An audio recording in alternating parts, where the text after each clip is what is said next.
Hi, welcome to the channel. Welcome to Budo Path.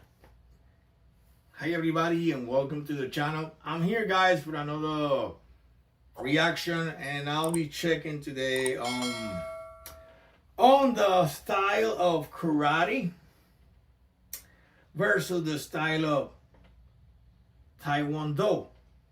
Japanese karate against Korean taekwondo. What is the difference between these two martial arts?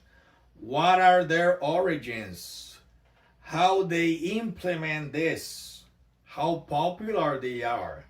We're gonna see this and more on today's video. All right, guys. Karate and Taekwondo are two of the world's most popular martial arts by a wide margin. They stem from Japan and Korea respectively. Or do they? Let's talk about them. Karate is a martial art that has officially been around since the early 1900s, though its roots stem much further back. It is most widely accepted that today's karate originated in Okinawa, a small Japanese island that resides about 400 miles from mainland Japan. The inhabitants of this island form their own style of martial arts, called Okinawa Te, or simply Te. Some hundreds of years ago, Chinese martial arts were also brought to the island, when several groups of people immigrated from China and shared their culture, including martial arts, namely Kung Fu. The two of these influences merged over time to create what we call karate today. Many people believe that Gichin Funakoshi is the modern founder of karate, though some attribute this title to his teacher, Anko Itosu. Itosu is said to have written the first form name of karate, written as Chinese hand, as you can see here. Different sources will give you different answers. At the very least, Funakoshi is credited as the man who spread karate over mainland Japan. He studied under several Okinawan martial arts masters, and his foundation was in their styles. In the early 1900s, he traveled to mainland Japan and began teaching this early style of karate there. His students coined the term Shotokan after him, which is the most practiced style of karate today. The original name of karate was written this way, pronounced karate in Japanese kanji, but the first character was actually derived from the Chinese character representing the Tang dynasty, a long-standing dynasty in China for many hundreds of years prior. Itosu wrote it this way presumably to give credit to the contributions from Chinese martial arts. However, in the early 1900s, Japan was in the middle of an invasion in China, so Funakoshi felt it would be better to remove the Chinese part of the name, so the writing was changed to this form, which means empty hand. Both of these terms were still pronounced identically karate in Japanese kanji, which is the Japanese interpretation of Chinese characters. If we were to pronounce both of these terms in Chinese, they would be tangsho and kongsho, respectively. We can take this opportunity to explore the name. Check it out. In Japanese, the term is karate, empty hand. And in Chinese is kanji. All right, and then the origins of Japanese karate come from China. From some Chinese who immigrated in Japan or somewhere in Okinawa. And then they start creating the style, right? Okinawan karate. All right. Karate. As stated above, kara meant China with the initial spelling, and the modern spelling simply means empty. Te means hand.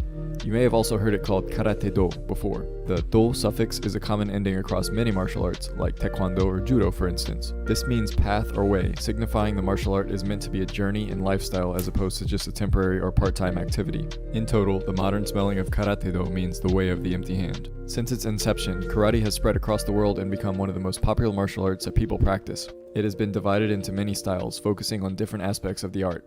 Another one of the most popular arts today is taekwondo. I have a lot more content on this channel about taekwondo because I myself am a practitioner of about 20 years, but I'll briefly dive into its history here. Taekwondo was officially named in the 1950s in South Korea. Japan occupied and ruled Korea during most of the early 1900s until the end of World War II in 1945. During this time, a lot of Korean culture was heavily influenced by the Japanese, including martial arts. As an immediate effort to shake off the decades of oppression, 5 kwons, or schools, were formed to begin some sort of organization within martial artists in Korea. Some of the originators of these kwons had backgrounds in Chinese martial arts. Some of them practiced an older Korean native art called taekwondo, which was forcibly suppressed during the period of occupation, but it was secretly preserved by practitioners like those who formed the kwons. The kicker here is, many of these founders also practiced different styles of karate, as they were some of the only legally permitted martial arts for decades in Korea. So a major portion of these kwons was directly influenced by karate, which had already been well established in mainland Japan since the early 1900s. One of the kwons, called Mudok Kwan, was founded by Hwang Ki, who studied Chinese arts as well as taekwondo as well as karate. This specific kwan was also the origin of the Korean art Tangsudo, which still exists today and is an important factor in this story, which we will discuss in a minute. I posted a video last year discussing the differences between Tangsudo and Taekwondo, so you can watch that for even more details. Anyway, these original 5 kwons eventually grew to over 40 in the next few decades before finally settling on 9 in 1974, which are now referred to as the 9 kwons of Taekwondo. They agreed to practice under the umbrella of the Kukiwon, which is today the Taekwondo headquarters in Seoul. During these decades of the growth of the kwons, in the mid-1950s to be exact, the name Taekwondo was coined to try to once again establish a native Korean martial art. It's worth noting that Tangsudo, the art that I mentioned a minute ago, was already established and was by far the most popular martial art in Korea at the time. The problem was, Tangsudo is derived from the same Chinese characters that Karate-do was. The original name for karate that we looked at is the same name that translates to Tangsudo in Korean. Tangsudo is also colloquially referred to as Korean karate even today. Karate practitioners only changed it to the newer spelling where they changed Chinese to empty to distance themselves from the negative connotations surrounding Chinese and Japanese relations. Tangsudo maintained this spelling, but in a similar sense, Taekwondo was created to distance those in Korea from the arts of Japan due to the negative connotations surrounding the Japanese occupation in Korea. So guys, I did took Taekwondo. I took Taekwondo back in 1986 and 1987. Yeah, I started doing Taekwondo back in the summer of 1986. It was like I started with a free trial. I remember that you will purchase. For example, I remember I think it was June and July. So what I did, I purchased June and they give me July for free. So that's what my teacher did. The name of my teacher was Sensei was Daniel Baez. So Daniel Baez was my first martial art teacher. I don't think he's back home in Puerto Rico. I think now he's residing somewhere in the United States. I think it's in Florida. But then this is how I started my martial arts journey long ago. All right, let's continue to check this. Taekwondo overtook Tangsudo as the most practiced art in Korea by a wide margin. Quickly, let's break down the name Taekwondo. Te means foot striking, kwon means fist striking, and do means way or path as mentioned before. You can also take this opportunity to see the differences and similarities between Karate-do, Taekwondo, and Tangsudo, written in both their native writings as well as the kanji and hanja writings respectively, which stem from the Chinese characters they come from. Regardless of the understandable sentiments of Korean martial artists towards the Japanese, they cannot escape the fact that much of their martial arts training stem from the influences of Japanese martial arts, namely karate. They couldn't help that a lot of their training stemmed from the Japanese. If we want to get technical, however, both of the country's arts stem from the influences of Chinese martial arts that came before them. Some Taekwondo masters insist that their art was developed independently of any influence from any Japanese art. You can decide for yourself how you feel about that. So we can now see how the histories of both karate and taekwondo are intertwined. But how do the arts differ today? It's obvious that the two arts have a lot of similarities. Both have hand striking, foot striking or kicking, self-defense practices, flexibility, mobility and muscle strengthening, and conditioning of hands, fingers, feet, and so on. These two arts are what most people call hard-style martial arts, where the techniques are direct and sharp, as opposed to soft styles which incorporate more circular and indirect motions into their techniques. Both arts also originated without the use of weapons. Remember, karate means empty hand. Weapons were banned in Okinawa when this art was developed. Traditional taekwondo dojangs also initially didn't include a weapons curriculum, and some continue this tradition today. However, over time, a lot of schools in both arts began introducing weapons training. They share a lot of the same types of weapons like nunchucks, staff, and sais, for example. Today, it's probably harder to find a dojo or dojang that does not teach weapons than it is to find one that does. Now, the differences between karate and taekwondo can be more subjective and harder to agree on, because once you say one art does something that the other does not, you can tend to ruffle some feathers of practitioners on either side. The truth is that nothing is absolute and that each faction and each school within each art operates differently, but I'll just keep it general here and talk more about how things trend. Viewing the forms, hyong or kata, within the arts, most agree that karate focuses more on depth of stances and power, whereas taekwondo is more speed and accuracy based. And no, I'm not saying that karate is slow or that taekwondo is weak, but nobody can devote all of their focus on every aspect, and these focuses are what the majority of people view on each art respectively. It's also clear that for the traditional movements in each art, that karate generally places more emphasis on different hand strikes and blocks with several complex combinations, while taekwondo places more emphasis on different kicking techniques, especially the height and speed of their kicks. Most people that have been around either art for a significant time can immediately tell which art that any form or kata comes from, simply by the tendencies of it. It's worth noting that some of the early forms developed in the early stages of Taekwondo were derived directly from movements in existing kata and karate. Some of those basic forms, such as the Pyongan forms, are still taught today to beginners in some factions of Tangsudo. There are so many similarities or even identicalities between karate and early Tangsudo and in turn Taekwondo. Some practitioners of the Korean arts are proud of this fact, while some bemoan it or in some cases believe that they don't have anything in common with Japanese arts. Again, I get why some Taekwondo teachers, especially the old school ones, wouldn't want to be associated with Japan in any way. But I'm of the mindset that nothing is really original to begin with anyway.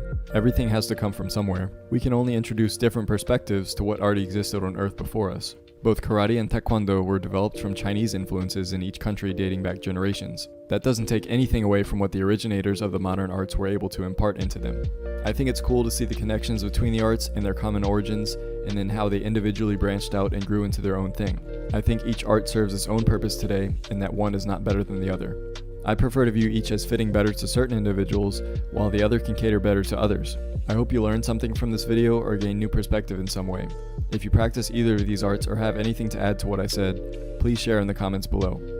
Most importantly, learn to understand the position of others rather than trying to cut them down for being different than you. Thanks for watching. Alright guys, we have watched both concepts. The karate concept and Taekwondo. What I found that is similar. Doing my research also, you know, that they were when this martial art were created, they were created during the time where civilians, whether they were in Japan and civilians, whether they were in China or whether they were in Korea, they were not allowed to use weapons. They were not allowed to use fire weapons or weapons. All right. So this is why one of the main reasons this martial art were created because they were not allowed to use weapons. All right. However, there are martial arts that includes like karate. Most karate forms include the use of weapons for self-defense. But this is what I noticed here. They got a really good base, right? The base is pretty much the same. You know, the do, and they're using the karate do, the way you do things, the way you live, the way you do your life, the journey, the journey. Say Taekwondo, Taekwondo, karate do. So they have a do, when they include the word do, mean there is a journey. Martial art is a journey. Once you start martial art already become a journey. You're part of that journey. It's up to us when we want to stop that journey. We want to go on in the journey. We want to stop it for a while, and maybe later we want to continue. But there is a journey involved. Definitely, they serve the same purpose: self-defense, self-awareness, and self-defense. That's very, very, very, very important. All right, guys, and they're both competitive. Karate.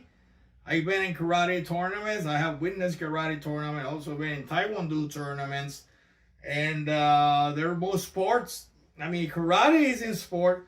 Taekwondo is also a sport. During the Olympics, also Taekwondo is there. But the only thing I noticed about karate and Taekwondo, the thing that I have noticed that in Taekwondo they use more kicks.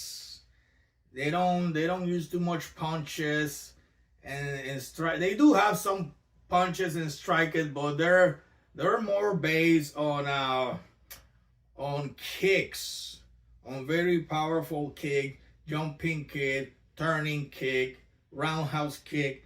And karate is a little more striking than kicks. That's what I have noticed. However, I believe they're both effective. They're both effective, and they serve a purpose.